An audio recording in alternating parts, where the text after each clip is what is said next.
வணக்கம் ஃப்ரெண்ட்ஸ். இன்றைக்கி நம்ம நேந்திரம் பழத்தை வச்சு ரொம்பவே சூப்பரான ஒரு ஸ்நாக்ஸ் ரெசிபி தான் செய்ய போகிறோம்.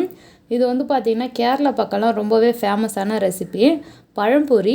இது வந்து பழம் பஜ்ஜின்னு கூட சொல்லலாம். நேந்திரம் பழத்தை வச்சு ரொம்பவே சூப்பராக இது செய்யலாம். வாங்க இதை எப்படி செய்கிறதுன்னு பார்க்கலாம். இந்த ரெசிபி செய்கிறதுக்கு 1 கப் அளவு மைதா எடுத்துருக்கேன். அதை ஒரு மிக்சிங் பவுலில் சேர்த்துக்கிறேன்.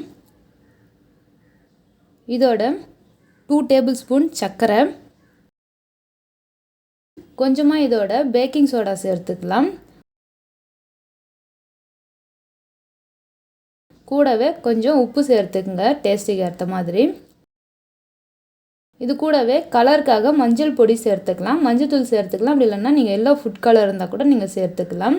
இதை சேர்த்து நல்லா இதை கலந்து விட்டுட்டு இதோட 1/4 கப் அளவு இட்லி மாவு சேர்த்துக்கிறேன். இட்லி மாவு சேர்த்துட்டு நம்ம தண்ணி சேர்த்து இதை கரைச்சிக்கலாம்.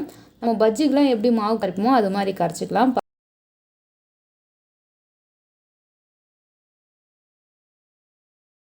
பாருங்கள், இது மாதிரி இருக்கணும். இப்போ இதை மூடி போட்டு ஒரு 1/2 hour அப்படியே நம்ம இது தனியாக வச்சிடலாம்.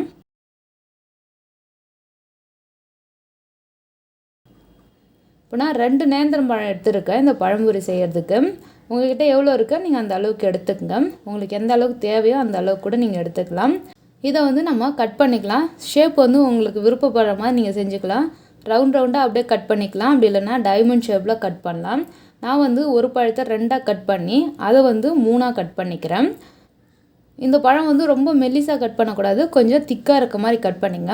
ரொம்ப பெரிய பழமாக எடுத்திங்கன்னா 4 பீஸாக வந்து கட் பண்ணிங்க. அப்படி இல்லைன்னா 3ஆக கட் பண்ணிங்க, கரெக்டாக இருக்கும்.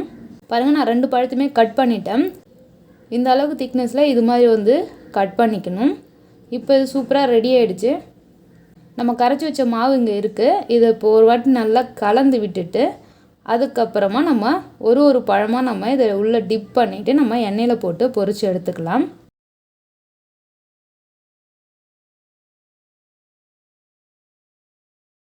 மாவு பாருங்கள், பழத்தில் எல்லாமே நல்லா ஒட்டியிருக்கு. இந்த அளவுக்கு வந்து நீங்கள் கரைச்சிருக்கணும். இப்போ எண்ணெய் நல்லா காஞ்சிருக்கு. இதில் ஒரு பீஸாக நம்ம போட்டு பொரிச்சிடலாம்.